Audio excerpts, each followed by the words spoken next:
Remote work absolutely died in 2023, but here's when it will make its big comeback. Now, remote work became really popular because of the working restrictions that were enforced during the pandemic. Remember, people couldn't go to the office, they had to have social distancing, and so a lot of really large companies, to keep work going, decided everybody could work from home. Now, it's interesting to note they did not choose this, it was forced upon them. Then in 2021, we had the Great Resignation. And the Great Resignation was basically where everybody was leaving their jobs.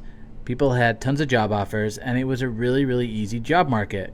People saw big raises, and there was just crazy money flying around everywhere. And companies also noticed that unless the job was fully remote, you weren't going to hire a top candidate. Then, as we started to get into 2022, we started to see the market shift. We started to see less job postings, and it started to become more and more competitive, along with seeing a lot of layoffs. So we had less job postings and more candidates on the market, and suddenly companies started to say, wait a minute, now we don't have to hire people fully remote. We can have them do hybrid, we could have them go back to the office.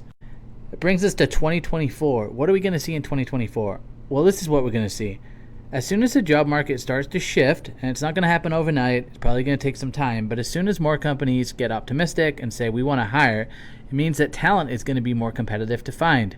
This is when remote work will come back, because companies will realize the only way to attract top talent is to offer fully remote working arrangements.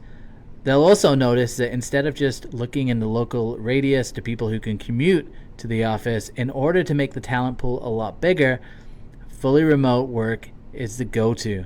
So if you're waiting for fully remote jobs to come back, you need to look at how competitive the job market is. And until we start to see a shift back to a candidate market, that is when we will start to see remote work come back.